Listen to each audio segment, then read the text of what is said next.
I think one of the challenge we have, we don't listen. We just don't listen. And I think we need to listen to the young people and also give them responsibility, because as a youth growing up, as I said before, you know, I was involved in organisation. You know, I've done my apprenticeship, and it's no accident why I'm doing what I'm doing now. So I believe that, you know, we need to listen, right? Bring the youth them in and give them responsibility. And also the rites of passage. I'm a firm believer that the rites of passage, to me, is the way forward. Thank you, panel.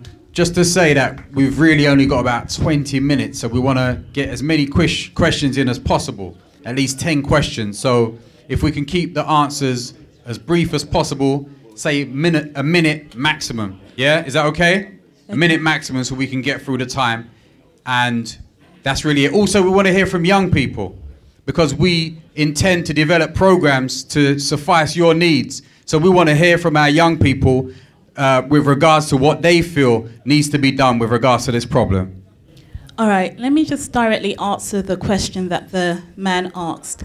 And it's Article 1 of the Human Rights. All human beings are born free and equal in dignity and rights. They are endowed with reason and conscience and should act towards one another in the spirit of brotherhood. I think the way forward is for us as an African Caribbean nation to adopt the first principle of the Human Rights Act towards one another. There's too much discontent, disharmony. We are not unified as a people, and we give that example on to our young people. Hence, we have problems with post-Cold Wars that we didn't have 20, 30 years ago. So I think the way forward, the guiding principle should be that we adopt this in a spirit of brotherhood. Barriers of religion need to come down. The two dominating religions, I believe at the moment, are Islamic with African Caribbean and Christianity. I'm an ordained Christian minister. We need to come to a level of unity, a basic level where the human spirit prevails against the religious spirit. And that will give an example to our young people.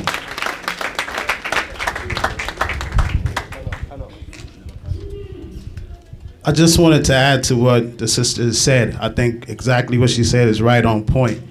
I think that when we get caught up in Europeanized Christianity or Arabized Islam, that we lose sight of who we are.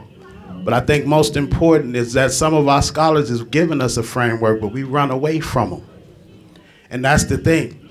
So when you think about Kwanzaa and the framework of Kwanzaa and what the principles of Kwanzaa calls for us to engage in throughout the year, I feel it will address most, not feel, I know that it will address most of the issues that we have in the community. But we have not actually put it into full practice in every aspect of our life. We have to make those kinds of things our daily ritual. I leave my house every day thinking, how can I unify with somebody from my community? I leave my house every day thinking, how can I engage in cooperative economics with somebody from my community to make money so that we can create ways to come out of poverty together. Those kinds of principles have to become our daily diet, and our scholars have given them to us. We just have not listened to them. My brother, I salute you for what you just said. My young brother who spoke earlier, I salute you too, and the sister who just spoke. Hotep family, Hotep, my ancestors, my great master teachers who have gone before me. I'm all about action and about doing. There's been a number of meetings that I've gone to recently, and there's a lot of form filling, a lot of idea bashing, but nothing has come out of that. I haven't seen no organizations put themselves forward and say, I'm willing to do this. I'm here to do this now, my people. I run an organization called Rising Generations.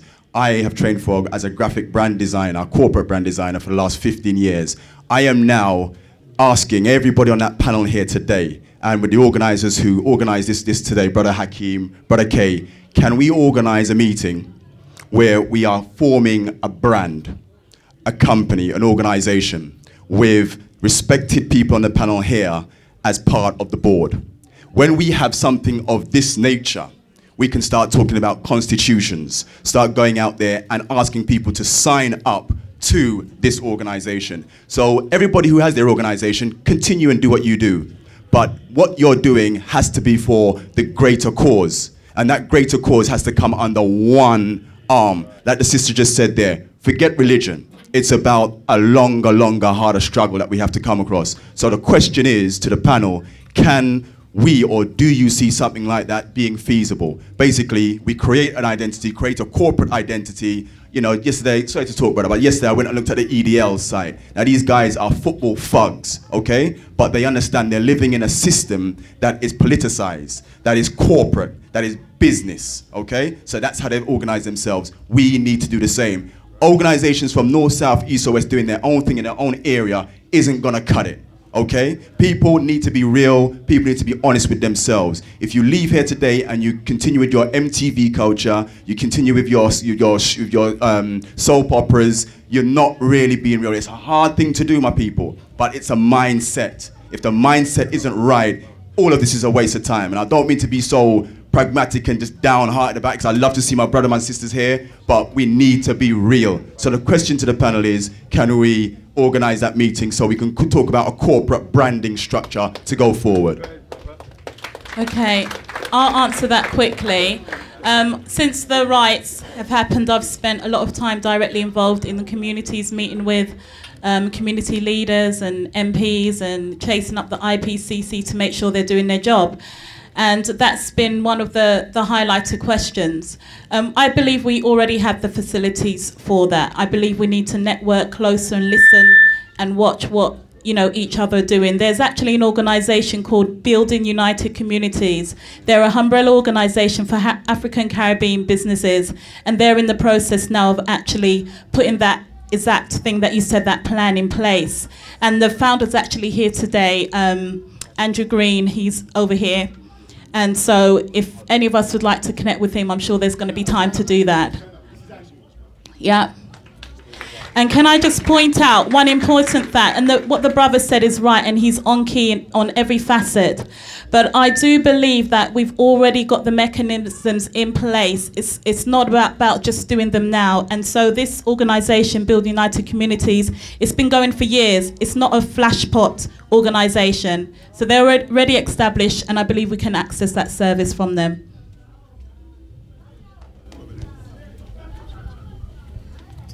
Just to briefly address Brother Mark and the other brother, for me, one of the guiding principles, and it feeds into exactly what the brother just said. Brother Kwame, is it, I believe? Malcolm X said it, and he said it years ago. They don't hang you because you're a Christian, they don't hang you because you're a Muslim, they hang you because you're black. For me, it's always, my guiding principle is working with people who recognize the commonality of our condition. How you access the divine is entirely up to you. To me, when we get down on the street and we get dirty and we do the work on the street, especially with our youth, once we recognize the commonality of our condition, ego and all those other barriers go completely out the window. So I absolutely endorse what the brother said.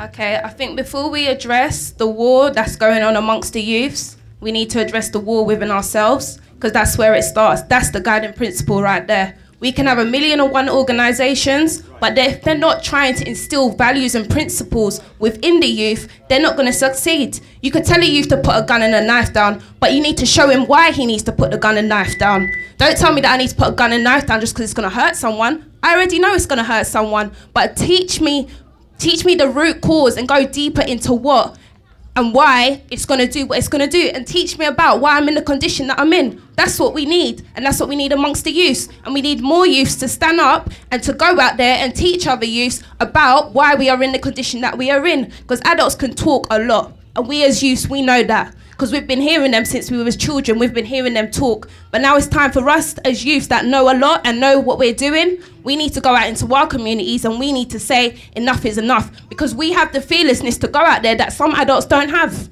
Okay? We'll go into the States and we won't feel away. But some adults will feel, oh no, you need to come to the community centre. I'm not really cool about going down there. But we'll get down and dirty into where we need to be. So as youths, we need to stand up and do what we need to do. And we need to start to instill values and principles within each other so that we can all succeed, okay? Because divided we fall. That's it. Divided we stand. And exactly. You got my point, right?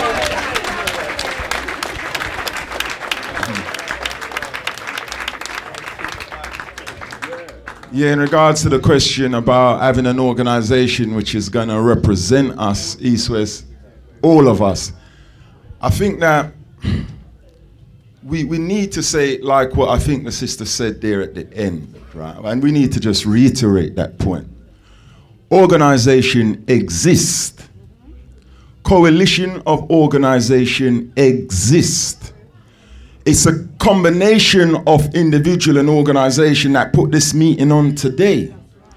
We gotta stop moving away from creating another organization, but getting to the point of actually addressing a program of action. That's where we've got to be at this moment in time. And I want to apologize to the brother if he felt the question was not asked succinctly. But I have to say, no matter where I go to my people, if we're not organized as a guiding principle, the first guiding principle we must have is to be organized. It doesn't stop there, but that's the first. As young people, no matter how bad you are, you're never ever going to be able to address any problem until you become organized. Once you're organized now, we then look at our program of action. And so what I'm saying to the brother there in regards, and just reiterating that point, is that please come and join with us. This is not the only initiative. There's also the National African People's Parliament. Our aim is to bring all of that together, but what we don't want is to create another one. Let's move to the stage of getting onto a program of action. I hear what you're saying, brother. The reason why I say this, sorry King, there's one point. The reason why I say this, brother, is because we have organizations who exist, and you guys on the panel will probably be able to tell me more about it. I want to be sponges to you guys, because you guys have been on the thing a lot longer than I have. But what I am about is action. We need to get, like the sister said, we need to hit the hot spots, okay? Because there's a generation out there now who don't care about economics, they don't care about mortgages, they don't care about the financial structures, having an economical base. They don't care about that. What I'm saying, brother, is that there's so many organizations in the mix now who aren't real, my brother. They're not, their cause isn't the right cause. Once funding's available, they're about, I'm keeping it real with my family. Once funding's there, they're there, okay? But day-to-day stabbings between 14-year-olds, when it comes to going down to the streets and talking to them, they're not about my family. So we need to form an organization that can vet these organizations. Thank you, brother. This is the intention of what we're doing here today, brother and sister. Brother, this is the intention of what we're doing here today. And one of the things is we have to still be respectful, and where brother mentioned about organizations and religion, it was a religious organization that organized this for us to be here today, called us all together, brother, yeah? So we can't be dismissive of anyone, okay? So I'm saying we can't be dismissive of anyone when you mentioned about religion earlier, yeah? All right, thank you. Next question.